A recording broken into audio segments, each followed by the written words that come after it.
Welcome, Tunes. My name is Couch Coop, and this is my 97th patch review for Cyberpunk 2077. I will put the playlist in the description, and we are looking at the new auto drive system. Great for cinematic pans and getting a good look at the environment and not having to worry about fender benders. We will get to it because it doesn't come without complication, but it's a great addition, and auto drive is something I think the game has always needed. I think there was a mod on the PC side. Joy of joys, we've got a new user agreement. I don't remember if I signed one back in 2020 when this rolled out on the PS5, but they have reissued one, which is not concerning at all, honest. So let's look at the actual patch itself, 2.3. I last put out content about 2.21, which was all about changing the colours of your car, can you believe? Straight up, we do have a promise of new vehicles and bikes. There is a bit of a caveat behind that, and we also have some improvements on the, I'm going to say, CrystalCoat, which is the car changing or vehicle color changing mechanic. They put a little bit more depth onto it. You can also call in the taxi cab guy and have him do the auto drive to any location. That was only featured in a particular mission. Now I think you can do it all over map. It's also talking about some performance improvements over on the PlayStation 5 Pro. Now this whole video is on a base level PlayStation 5, and I've sat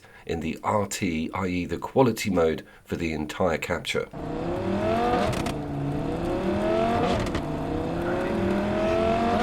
No noticeable performance improvements either way, really. It hasn't damaged any of those frame rates, but it hasn't pushed them up to a peg 60 on the base level machine, and that only becomes apparent in the photo mode, which we're going to get to in a second. If you've got a TV that supports it, the VRR actually pushes those frame rates above 60 in the quality mode on a PlayStation Pro, apparently. I want some follow-up on that because that is great news for that generation of console. Those kind of numbers in a quality mode is definitely the way forward. Hopefully one day I'll get to that system. Okay, the photo mode changes. Wow, and I will timestamp this section. As you know, I revel in this mode. I think the city is amazing, the vehicles, the NPCs, there is so much to capture, and I use it for in-motion capture, i.e. the game is frozen and I will pan that camera around to get a 360 view and to get a look at the models in real time in engine. I'm going to say something really controversial here, and I love my virtual photographer friends. I follow loads of them on social media, but for me, the still image of a video game could potentially be doctored or enhanced so that the image looks better than the actual game itself. For me, I find it incredibly important to stick to the rules with what that game has to offer visually. I also find it a very easy way to stress test the game on its frames, because getting smooth pans means you've got to have pegged frames. Now let's talk about the additions, because you're noticing I can place characters into the picture and have them pose and change the weather, time of day, even have it raining. Getting to look at Adam Smasher without him trying to smash you is glorious. All of the other characters are in here as well, including Johnny, even the cat from the apartment, and of course Panam, which we'll get to in a second. This is freaking glorious. People are going to have so much fun with this. This city is like the ultimate set for amazing images and photos, even the art and tech that you're looking at, some of the graffiti. It's a beautiful place to exist when it comes to capture. Smash's jaws got a little bit of movement on there, as you can see, and some of the stuff I'm going to see on social, because you can adjust their poses. There's a Tears in the Rain pose, which is a Blade Runner reference, so happy with that. Absolutely glorious. The photo mode did need a bit of a nudge, and it is now one of the strongest aspects of the entire video game. Asterix for me. What was that Panam thing you were talking about? Oh yeah, I just needed to check something.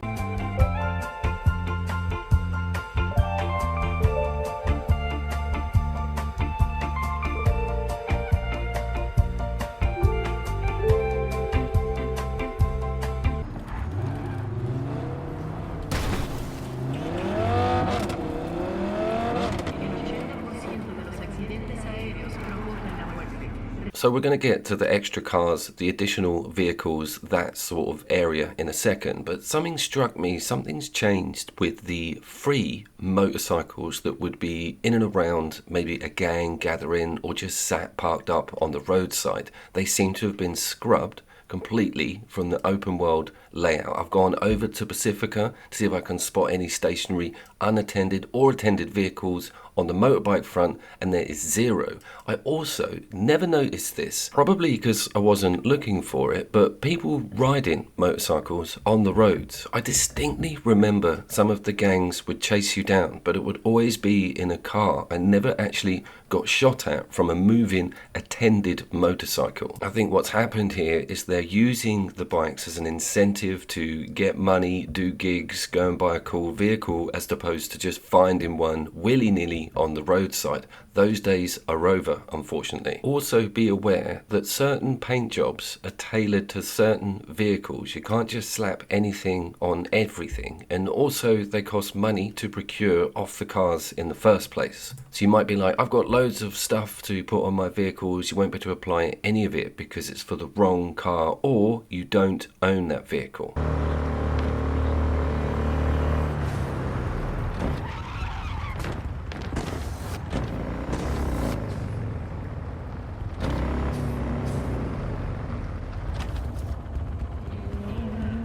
It is completely understandable why these changes have been made. There needs to be some incentive to gather or procure items within game, and I think the motorcycles and the top-end cool cars are at the front of that queue. Talking of cool additions, you don't also have to actually steal a paint job to change the colour of your vehicle, and that also goes for the rim lights on the motorcycles themselves. That's epic, being able to change the tone of those bad boys.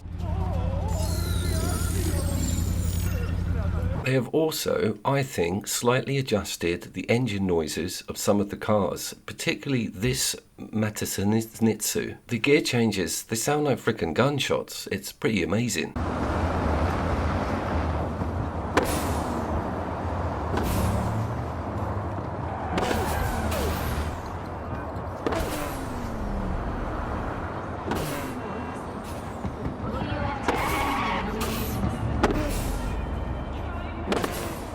There is a quality of life section within the patch notes, and it's notoriously vague, so small things like this really interest me. I also caught two dudes just speaking French to each other. It's subtitled here, but again, I hadn't seen or heard that before.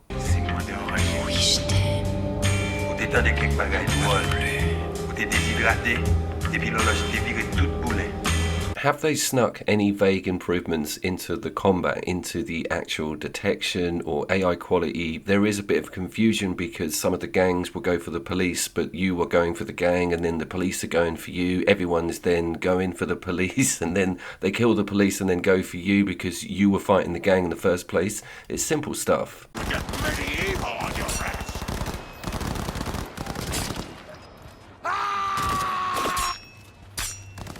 Squeeze the fucker! See that?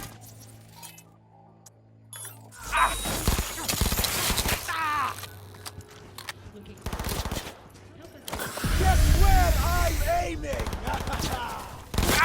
They have also improved, I know I've got to get out more, the haptic feedback on a car taking damage. I actually had to get recording of this, but you hear that clicking that's coming out of the pad, and that's corresponding to a wheel at the front that's damaged.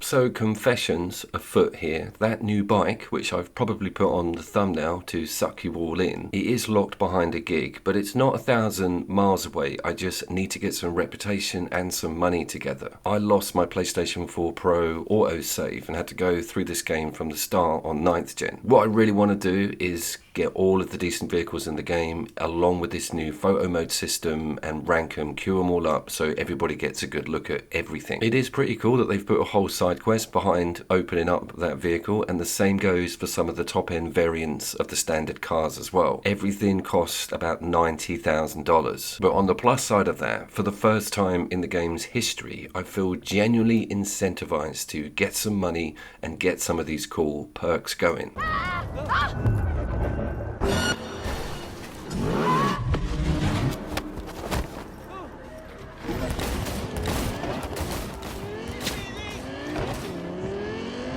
So I figured if there's no bikes in Night City whatsoever, unattended or on the roads, I best spawn my own one in the form of the police. Now we've got another I need to get out more situation coming up here. The wheel on the front of that police bike is now connected with the suspension arm. It was drifting in midair before, and everyone was like, yeah, that's just the future, deal with it, Coop. Look how dramatic this police officer is. It's just an electric samurai sword, bro. I also thought it might not let me get on it. It might just say, no, you are not allowed this because you haven't bought it or something like that. But it all worked out and I got a good look at that front wheel. I can't believe that was in for an entire patch, having a suspended front wheel like that. And probably me, being the Cyberpunk hermit that I am, was the only one that actually flagged it up. Please like and subscribe.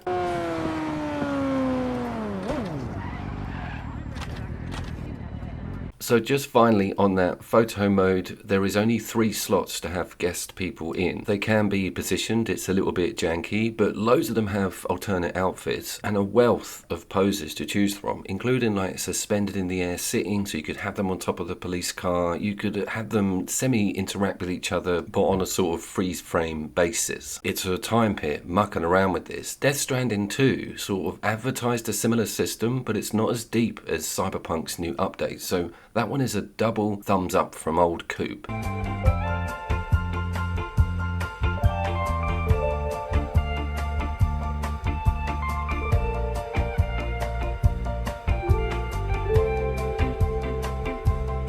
And lastly, I just want to explain the rules of the damned auto drive, because again, it doesn't even tell you in those patch notes how to instigate it, and there's no prompt in the UI about adding it when you're sat in a car. Oh yes, whilst it's up on screen, I've convinced myself that there's more scrap selling locations or outlets on that map than before, because everything now costs 95 grand.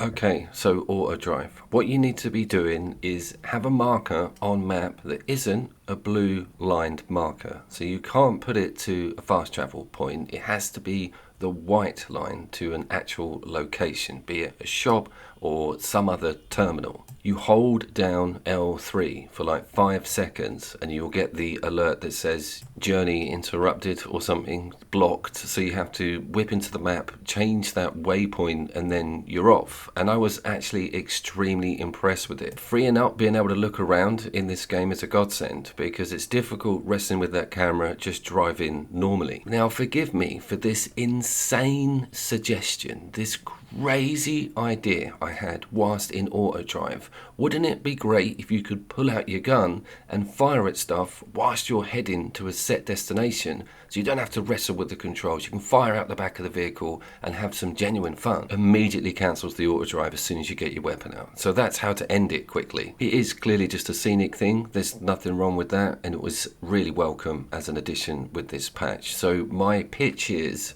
hang in there and let me put out some more content with all of the cars, some more money. My name was, of course, Couch Coop, and I look forward to seeing you all down there.